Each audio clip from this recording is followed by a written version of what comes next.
সুপ্রিয় শিক্ষার্থী, শুভ সকাল। আশা করি তোমরা সকলে সুস্থ আছো, নিরাপদে আছো এবং এই যে আবহাওয়া পরিবর্তিত হচ্ছে সেদিক দিয়েও নিজেদেরকে সচেতন রাখছে যাতে এই আবহাওয়া প্রতিকূল প্রভাব তোমাদের উপরে না পড়ে। কারণ এই আবহাওয়া পরিবর্তনের সময় আমাদের সর্দি কাশি হয়ে থাকে, এগুলো খেয়াল করতে হবে। আর দেখছেন যে দেশে কয়েকদিন ধরে করোনার প্রভাব বৃদ্ধি পেয়েছে, এই জন্য অবশ্যই সচেতন থাকবে, সতর্ক থাকবে এবং বাইরে বেরিয়ে নেওয়ার জন্য চেষ্টা করবে, না হওয়ার জন্য। আর যে অ্যাসাইনমেন্ট বা নির্ধারিত কাজগুলো মানসিক কর্তৃক দেওয়া হচ্ছে তোমাদেরকে, সেগুলো সঠিক সময় সঠিকভাবে করবে। মোটামুটি তোমরা পড়াশোনায় ব্যস্ত আছে সেটা বলা যেতে পারে। তা যাই হোক, আমরা গত ক্লাসে 16 অধ্যায় পরিমিতি শিখেছিলাম গত দুদিন। আজকে আমরা সপ্তম অধ্যায় ব্যবহারিক জ্যামিতি সম্পর্কে জানব। ব্যবহারিক জ্যামিতি মূলত হচ্ছে কি সম্পদ। তো তোমরা পূর্ববর্তী শ্রেণীতে অর্থাৎ ষষ্ঠ, সপ্তম এবং অষ্টম শ্রেণীতে ব্যবহারিক জ্যামিতি সম্পর্কে জেনেছো। এখানে সাধারণত ব্যবহারিক জ্যামিতি ত্রিভুজ সম্পর্কিত হতে পারে, চতুর্ভুজ সম্পর্কিত হতে পারে। এই দুটো বিষয় নিয়ে মূলত ব্যবহারিক জ্যামিতিটা হয়ে থাকে। তা তোমরা ষষ্ঠ বা সপ্তম শ্রেণীতে ব্যবহারিক জ্যামিতি সম্পর্কিত তোমরা দেখছো যে ত্রিভুজের তিনটি বাহু হলেই ত্রিভুজ অঙ্কন করা যায় না। ত্রিভুজ আমরা জানি যে ত্রিভুজ সাধারণত তিনটি বাহু দ্বারা সীমাবদ্ধ ক্ষেত্রকে ত্রিভুজ বলে। যাই হোক, এটাকে কিন্তু ত্রিভুজ বলেছে যে তিনটি বাহু দ্বারা সীমাবদ্ধ ক্ষেত্রকে ত্রিভুজ বলা হয়। এটা তোমরা সেই ছোটবেলা থেকে শিখছো। কিন্তু তিনটি রেখা যদি দেওয়া থাকে তাহলে কি ত্রিভুজ গঠন করা সম্ভব কি? আদৌ সম্ভব না। তো আমরা একটু দেখি, একটা ত্রিভুজ বাহু দেওয়া থাকলো 5 সেন্টিমিটার, একটা 3 সেন্টিমিটার এবং একটু বড় করে লিখি, একটা 5 সেন্টিমিটার, একটা 3 সেন্টিমিটার, একটা 8 সেন্টিমিটার। এই তিনটি বাহু দ্বারা কোন একটি ত্রিভুজ গঠন করা সম্ভব কি? আমি বলবো যে না। এর কারণটা একটাই, যে আমরা সেই সপ্তম শ্রেণীতে শিখেছিলাম যে ত্রিভুজের যে কোনো দুই বাহুর যোগফল তৃতীয় বাহু অপেক্ষা বৃহত্তর। যে কোনো দুটির যোগফল অবশ্যই তৃতীয় বাহু অপেক্ষা বৃহত্তর হতে হবে। যেমন 5 আর 3 যদি যোগ করা হয় তাহলে কিন্তু হচ্ছে কি 8। তাহলে এই 8 আর এই 8 পরস্পর সমান, সেক্ষেত্রে ত্রিভুজ গঠন করা যাবে না এবং এটি একটি সরলরেখায় রূপান্তরিত হবে। তখন এটা একটা কিসে রূপান্তরিত হবে? সরলরেখায় রূপান্তরিত হবে। বলতে পারো ছাড় যে 3 + 8 এটা হচ্ছে 11, এটা থেকে তো বৃহত্তর হয়েছে। হ্যাঁ হোক, যদি কিনা যে কোনো দুটো বাহুর যোগফল যদি অপর বাহু অপেক্ষা কোনো একটি জায়গায় গিয়ে সমান বা ছোট হয়ে যায় তাহলে ত্রিভুজ গঠন করা সম্ভব না। আবার যদি 8 এবং 5 যোগ করা থাকে সেক্ষেত্রে 3 অপেক্ষা বড়, কিন্তু এই যে এই শর্তটা কিন্তু আসেনি, এই দুটো পরস্পর সমান হয়ে গেছে। এই জন্য আমরা এটাকে বলবো যে অবশ্যই এই তিনটে বাহু দ্বারা ত্রিভুজ গঠন করা সম্ভব না। তাহলে যদি এরকম তিনটা বাহু দেওয়া থাকে যে ত্রিভুজ আসলে গঠন করা যাবে কিনা, সেক্ষেত্রে আমাদেরকে দেখতে হবে যে ক্ষুদ্রতম যে দুটো বাহু আছে, সবচেয়ে ছোট সহজ যে কথাটা, যে ক্ষুদ্রতম যে দুটো বাহু আছে সেই দুটো বাহুর যোগফল দেখবো যে বৃহত্তম অপেক্ষা বৃহত্তর কিনা। অর্থাৎ এই দুটো ছোট 5 এবং 3 ছোট, তাহলে এই দুটো যোগফল দেখবো যে বড় অপেক্ষা বড় কিনা। যদি এটাই মানতে পারি তাহলে দেখবো যে আসলে ত্রিভুজ গঠন করা সম্ভব কি সম্ভব না। যাই হোক, আমরা দেখলাম যে তিনটে বাহু দেওয়া থাকে তা ত্রিভুজ গঠন করা সম্ভব কিনা। আর জানো যে ত্রিভুজের তিনটি অংশ থাকে, একটা ত্রিভুজের কয়টা অংশ থাকে? নির্দিষ্ট অংশ দেওয়া থাকে। আপনার মোট ত্রিভুজের তো 6টি অংশ, 3টে কোণ আর 3টে বাহু। 3টি কোণ দেওয়া থাকলে ত্রিভুজ অঙ্কন করা যায়। সে ত্রিভুজ হতে পারে ছোট বা বড়, কিন্তু যদি তারা 3টে কোণ দেওয়াই থাকে তাহলে সেই ত্রিভুজগুলো সদৃশ হতে পারে। যাক, এসব সম্পর্কে আমরা এখন ব্যাখ্যা করবো না, কারণ চতুর্দশ অধ্যায় যখন আমরা পড়বো ওইখানে আমরা সদৃশ বা সর্বসমতা নিয়ে আলোচনা করব এবং তোমরা সপ্তম শ্রেণীতে সদৃশ এবং সর্বসমতা নিয়ে ওখানে শিখে এসছো। এই জন্য আজকে যেহেতু আমরা ব্যবহারিক জ্যামিতি সম্পর্কে জানবো, তাহলে নিশ্চয়ই কোনো কিছু তথ্য বা উপাত্ত দেওয়া থাকবে, সেইগুলোর আলোকে কিছু চিত্র অঙ্কন করে তার বর্ণনা দিতে হবে। তো তোমরা সপ্তম শ্রেণীতে দেখছিলে যে 3টে বাহু দেওয়া ছিল ত্রিভুজ অঙ্কন করতে পেরেছিলে, 2টি বাহু এদের অন্তর্ভুক্ত কোণ দেওয়া ছিল ত্রিভুজ অঙ্কন করতে শিখেছিলে, 2টি কোণ বা এদের সংলগ্ন বাহু দেওয়া ছিল ত্রিভুজ অঙ্কন করতে পেরেছিলে। অর্থাৎ তোমার বইয়ের 137 পৃষ্ঠা দেখো 6টা সম্পদের বর্ণনা দেওয়া আছে, ওটা তোমরা সপ্তম শ্রেণীতে শিখে আসছিলে। যাই হোক, আমরা এখন মূল জায়গায় ফিরে যাব। সম্পদ নম্বর 1,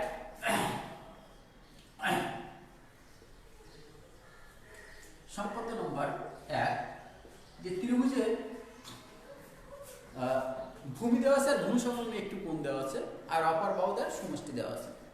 কি বলেছে ত্রিভুজের ভূমি সম্পর্কে এক সাধারণ নির্বাচন কি লেখা আছে একটু দেখি আমরা সাধারণ নির্বাচন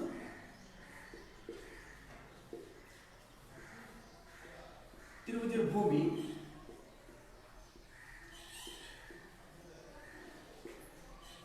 ভূমি সংলগ্ন একটি ভূমি সংলগ্ন একটি কোণ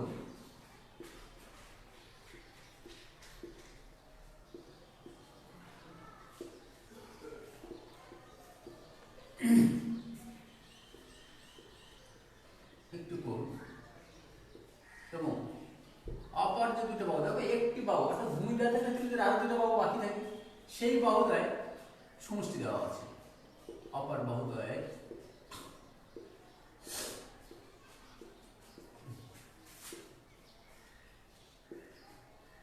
সমষ্টি দেওয়া আছে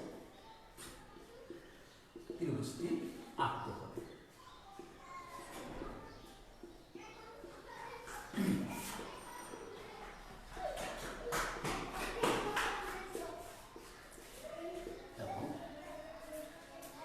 এখন যে আমার ত্রিভুজের ভূমি কি কি দেওয়া আছে কত একটা ভূমি দেওয়া আছে ভূমি সংলগ্ন একটি কোণ দেওয়া আছে আর অপর দুই বাহুদ্বয়ের সমষ্টি দেওয়া আছে এই তিনটি উপাদান তোমাকে দেওয়া আছে তাহলে আমি একটু এখন আমার যেহেতু ত্রিভুজের ভূমি দেওয়া আছে আমি ত্রিভুজের ভূমিটা নিলাম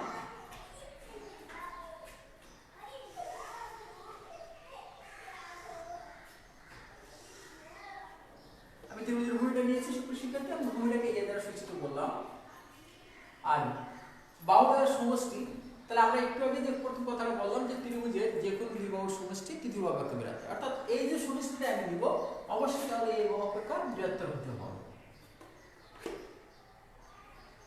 সমষ্টিকে সাধারণত এস দ্বারা সূচিত করা হয় এখন আমরা বি দিতে পারি সি দিতে পারি সেটা কোনো বড় বিষয় না এখন আমরা সমষ্টিকে আমি এস দ্বারা সূচিত করব সমষ্টি আমি এস নিলাম আর ভূমি সংলগ্ন একটি কোণের কথা বলেছে আমি সেই কোণটা এখানে নিচ্ছি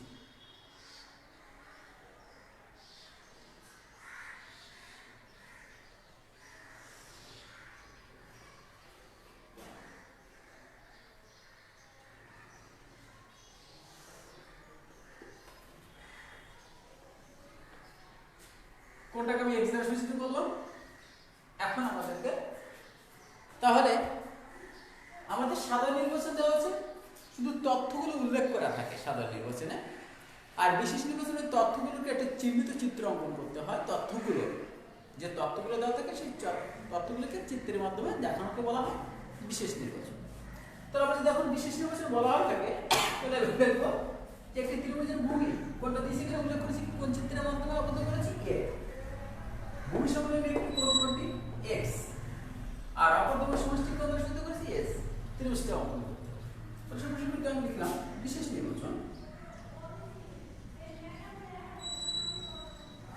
নির্বাচন দেখলাম যে ত্রিভুজের ভূমি একটি ত্রিভুজের ভূমি একটি ত্রিভুজের ভূমি এ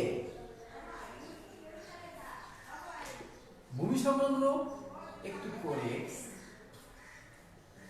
ভূমি সংলগ্ন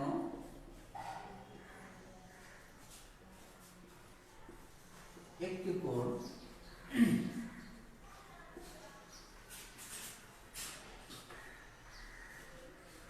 একটি কোণ এক্স এবং অপর বাহুদের সমষ্টি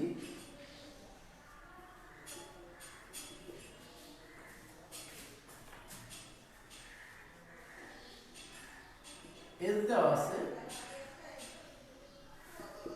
ত্রিভুজটি আঁকতে হবে তো এখানে মনে করে লিখে নিই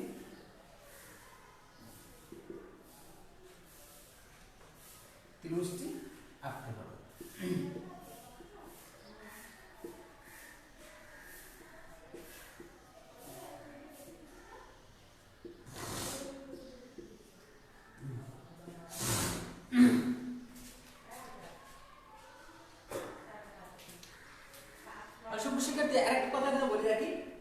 কোণটার কথা বলেছে ভূমি সংলগ্ন একটি কোণ, তাহলে এই কোণের পরিমাণটা কেমন হবে সেটা তোমাকে নির্দিষ্ট করে বলে দেওয়া হয়নি। তার মানে কি তাহলে আমি কি এটা 180 ডিগ্রি থেকে বড় নেব? না, 180 ডিগ্রি থেকে তো বড় হবে না, 180 ডিগ্রি থেকে ছোট হবে, কারণ ত্রিভুজের তিন কোণের সমষ্টি 180 ডিগ্রি। তাহলে যেহেতু আরো দুটো কোণ আছে, এতে একটু কোণ, তাহলে আরো বাকি দুটো যখন কোণ আছে তাহলে অবশ্যই 180 ডিগ্রির সম্পর্ক সেটা বিবেচনা করতে হবে। 180 ডিগ্রি থেকে ছোট কোনো কোণ নিতে হবে, তা সেটা হতে পারে 1 ডিগ্রি থেকে শুরু করে 179 ডিগ্রি পর্যন্ত করে হতে পারে, কিন্তু আসলে সেটা আসলে বাস্তবিক পক্ষে যদি অত বড় কোণ নেই তাহলে ত্রিভুজ অঙ্কন করা সম্ভব নয়। এই জন্য আমি একটু ছোটভাবে নিয়েছি একটি কোণ। তাহলে এখন আমি ত্রিভুজটা অঙ্কন এবং তার বিবরণ সম্পর্কে এখন আলোচনা। আমি কিন্তু একটু দৃষ্টি নির্বাচন বুঝলাম। তাহলে যেহেতু আমরা বলছি ত্রিভুজের ভূমি, তাহলে অবশ্যই ত্রিভুজ আমি একটা এখানে আমার স্কেল আনা করে নিই।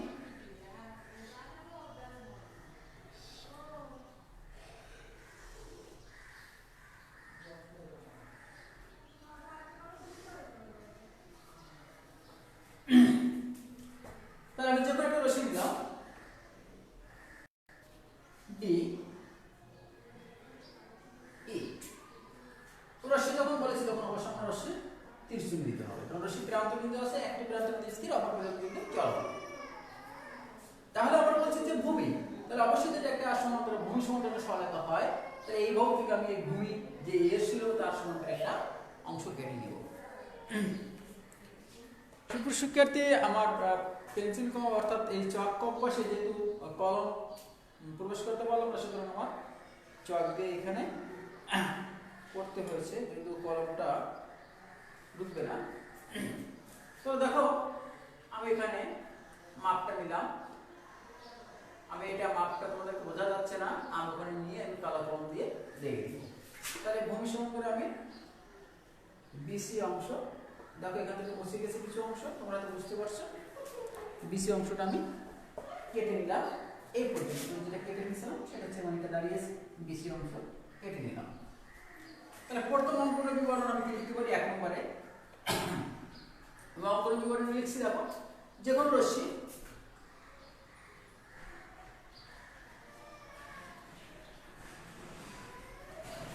বি হতে বিসি সমান এ। সুপ্রিয় শিক্ষার্থী, তোমরা যদি এরকম লিখে থাকো যে কোনো রশ্মি বি হতে এ এর সমান করে বিসি অংশ কাটি, সেটা হবে, কিন্তু এটা তো সংক্ষিপ্ত ভাষায়। সংক্ষিপ্ত ভাষায় বলতে গেলে যে বাহুটা ফলাফল হয় সেটা আগে লিখতে হয়, আর যার সমান করে নিচ্ছি সেটা পরে লিখতে হয়। কি বললাম, যেটা অঙ্কন করা হয় সেটা প্রথমে লিখতে হয়, যার সমান করে অঙ্কন করা হয়েছে সেটাকে পরে লিখতে হয়। যেমন বিসিটা অঙ্কন করা হয়েছে বা কাটা হয়েছে, বিসিটা পরে আগে হয়েছে, এবং কার সমান করে কাটা হয়েছে, এর সমান করে কাটা হয়েছে, এটা পরে নিয়েছে। কিন্তু যখন বর্ণনামূলক লিখতে হয়, তাহলে যার সমান করে নেওয়া হচ্ছে তাকে আগে লিখতে হয়, আর যাকে কাটা হয় তাকে পরে লিখতে হয়। তাহলে এখানে যে কোনো রশ্মি বি হতে বিসি সমান এ নিলাম। এবার আমরা বলছি দেখো একটি ভূমি সংলগ্ন একটি কোণ, ভূমি সংলগ্ন একটি কোণ, তাহলে অবশ্যই যদি তোমার ভূমি যদি এটা হয়, তাহলে হয় এই বিন্দুতে, নতুবা এই বিন্দুতে একটি কোণ উৎপন্ন হবে। তাহলে আমি এখানে বি বিন্দুতে একটি কোণ নিলাম।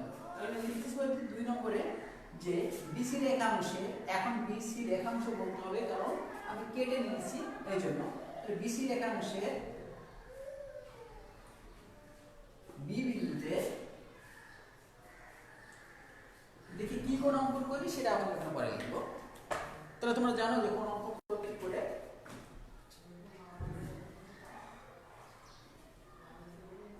এই যে কোণের সাধারণ প্রান্ত বিন্দু থেকে যে কোনো মাপের ব্যাসার্ধ দিয়ে একটি বৃত্তচাপ অঙ্কন করতে হয়। সাধারণ ব্যাসার্ধ দিয়ে একটা বৃত্তচাপ অঙ্কন করতে হয়। আমি কিন্তু সেই বৃত্তচাপটা এখানে অঙ্কন করলাম। হয়তো তোমাদের এটা দেখা যাচ্ছে না, কিন্তু আমার এখানে আমি বুঝতে পারছি যে যেভাবে বৃত্তচাপটা অঙ্কন করতে হবে। যেহেতু নেক দিন চেষ্টা করবো আমি কালার পেন আনার কারণে, যেহেতু যতক্ষণ ঢুকে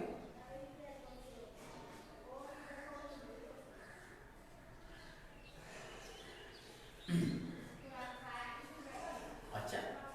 এরপরে কোণের যে বিস্তার ছিল আমি তো এখানে আঁকিনি,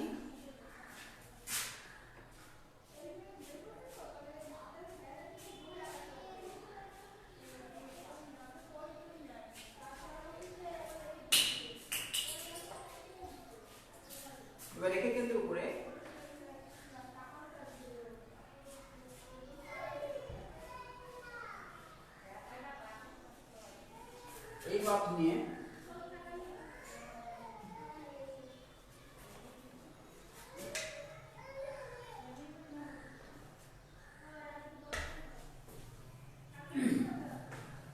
তাহলে সব কিছু করতে হবে এখানে এটা দিলাম নেওয়ার পর এটাকে আমি যোগ টেনে দিলাম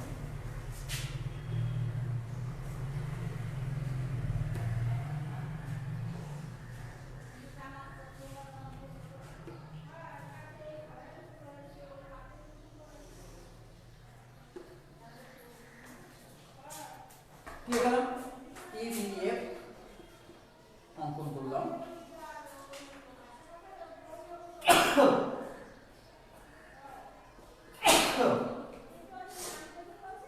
और x आती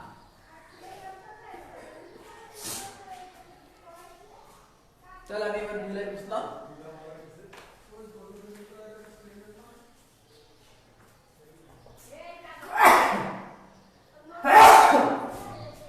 3 নম্বরে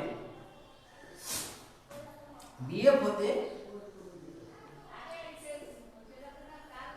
BD সমান SC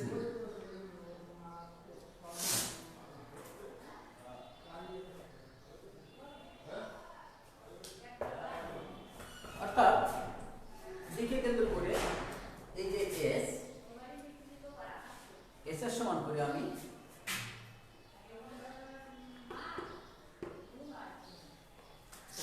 BD অংশ কেটে নিলাম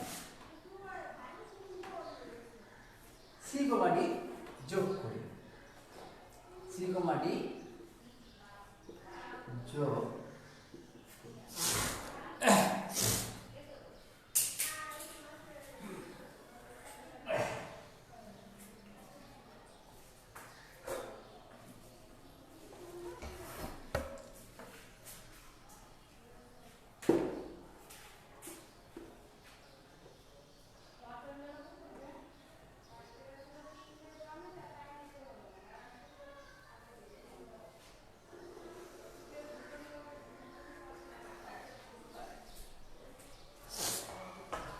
এখন সুপ্রিয় শিক্ষার্থী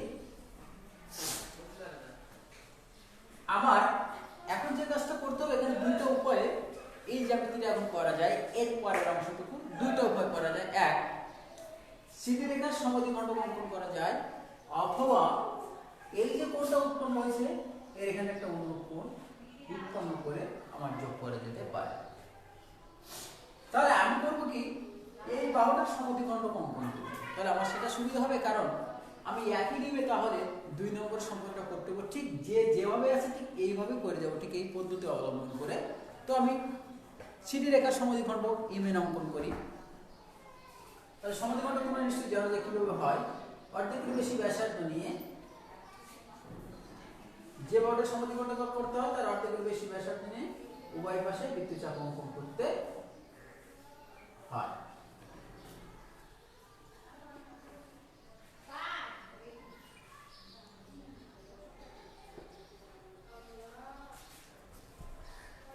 আমি এখানে দিই আমার আগে বৃত্তচাপটি এটা ছিল এখানে এটা ছিল পরে যখন পাশে বৃত্তচাপ নিয়েছে তখন এরকম হয়েছে এই যে M R N সমদ্বিখণ্ডক M R এর অঙ্কন করব এই এম এন কে অঙ্কন করে এই এম এন অঙ্কন করলাম করে এটাকে বর্ধিত করে দিব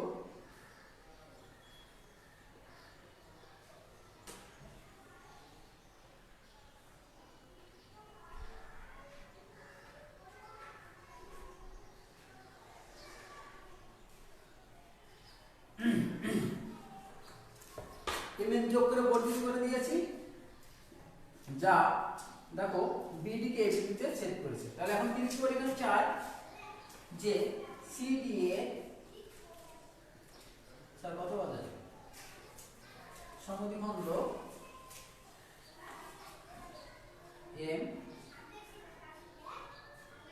এন আকৃতি এবং বর্ধিত করে এবং বর্ধিত করে এবং বর্ধিত এমএন তাই কি এবং বর্ধিত এমএন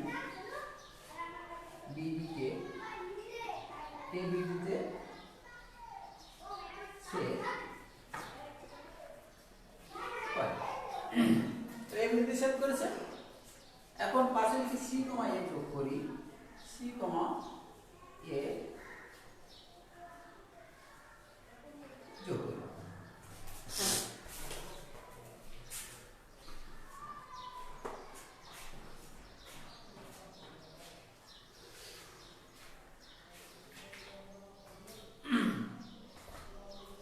তাহলে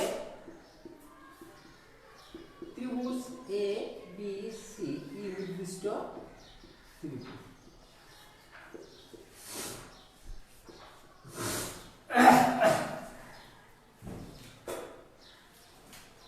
দেখো সুপ্রিয় শিক্ষার্থী, আমার এই অঙ্কনের একটু যৌক্তিকতা আলোচনা করি। আমার আলোচনা একটু যৌক্তিকতা আলোচনা করি, যেহেতু আমরা ভূমি বিসিটা পেয়েছিলাম। এখন কথা হচ্ছে আমার কোনটাও ঠিক আছে, তাহলে আমার বাকি যে দুটো বাহু ছিল, যে হচ্ছে অপর বাহুদের সমষ্টি, তাহলে এখানে আমি ত্রিভুজের আমার যে ত্রিভুজটা পেয়েছি সেটা পেয়েছি। একটু বড় করে এখানে লিখি, আমি যে ত্রিভুজটা পেয়েছি সেই ত্রিভুজটা আমার হয়েছে এ বি সি। এই বি সিটা ছিল ভূমি, আমি এটা এর সঙ্গে পেয়েছিলাম, এটা এক্স পেয়েছিলাম। তাহলে অবশ্যই আমার এ বি আর এসি বাহু সমান সমান কত হবে? এস সমান সমান আমার এ বি যোগ এসি হবে। দেখি এটা আমার সূত্র আছে কিনা, একটু খেয়াল করি। দেখো, যেহেতু এটা লম্ব সমদ্বিখণ্ড, তাহলে আমরা জানি যে সমদ্বিবাহু ত্রিভুজের লম্ব সমদ্বিখণ্ড অর্থাৎ সিডি বাহুটাকে এটাকে সমান দুই অংশে বিভক্ত করেছে। তাহলে এই সিডিটা যদি ত্রিভুজ এসিডি এর ভূমি বিবেচনা করি আর ডিটা যদি মধ্যবিন্দু ধরি, তাহলে আমরা জানি যে সমদ্বিবাহু ত্রিভুজের শীর্ষ যে বিপরীত বাহু বা অনুভূত লম্ব ওই বাহুকে সমদ্বিখণ্ডিত করে। তাহলে যেহেতু এটা সমদ্বিখণ্ডিত করে আর এটা যদি লম্ব সমদ্বিখণ্ড, তাহলে আমার এ বি আর এসি পরস্পর সমান। তাহলে এ এডি আর সি এসি, আমার বিডি বাহু সমান কত? বিডি বাহু সমান ছিল আমার ডিএ বাহু যোগ এডি বাহু। এখন দেখো এডি সমান আমি এসি পাচ্ছি, তাহলে আমার বিএ যোগ এসি, তাহলে পরস্পর সমান হয়েছে। এখানে দেখি এবি যোগ এসি হয়েছে, তাহলে আমরা বলতে পারি যে আমার ত্রিভুজ অঙ্কন করা সঠিক হয়েছে। যাক সুপ্রিয় শিক্ষার্থী, আমরা এক দাগ করেছি, আমরা এই একই নিয়মে দুই দাগ করব। তবে একটু শর্ত একটু ভালো করে খেয়াল করতে হবে। ওখানে দেওয়া আছে যে ত্রিভুজের ভূমি দেওয়া আছে, ভূমি সংলগ্ন একটি সূক্ষ্ম কোণের কথা বলা হয়েছে। ওখানে নির্দিষ্ট করে বলে দিয়েছে সূক্ষ্ম কোণ। সূক্ষ্মকোণ, তাহলে সূক্ষ্মকোণ যখন বলছে তাহলে অবশ্যই আমাদের 90 ডিগ্রি থেকে অবশ্যই ছোট হতে হবে। সূক্ষ্মকোণ এর কথা উল্লেখ করে দিয়েছে। পরে ওখানে বলেছে যে অপর বাহুদের অন্তর। অন্তর বলতে তাহলে বাকি যে দুটো বাহু ছিল সেই বাহুটার দুটো বাহুর বিয়োগফল ছিল, তাহলে বিয়োগফল অবশ্যই ক্ষুদ্রতর হবে বাকি যে ভূমিটা থাকবে তার থেকে। এই জন্য আমার ওই 2 নম্বর সম্পত্তিটি অঙ্কন করার ক্ষেত্রে আমাদেরকে যথাসম্ভব কোনটি সূক্ষ্মকোণ নেব, যত ছোট নেওয়া যাবে সেক্ষেত্রে ত্রিভুজ অঙ্কন করাটা খুব সহজ হবে।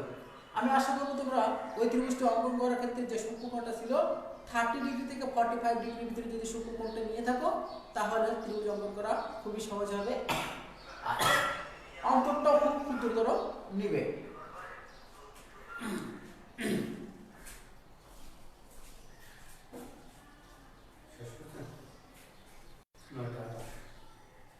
শিক্ষার্থী, আমরা এক দাগ শিখলাম, সেই সম্পর্কে একই নিয়মে শিখে 2 দাগ আছে, তোমরা 2 দাগটা করবে। এর পরের দিন আমরা এই 1 2 এর সম্মিলিত ফলাফল আছে 3, আমরা সেটা করব। এই নিয়মটাকে বজায় রেখে আমরা ওই নিয়মটা অঙ্কটা করব। তো যাও তোমরা বাসায় করবে, আশা করি বাড়িটা মনোযোগ হবে। তো সুস্থ থাকো, ভালো থেকো, সেই কামনা।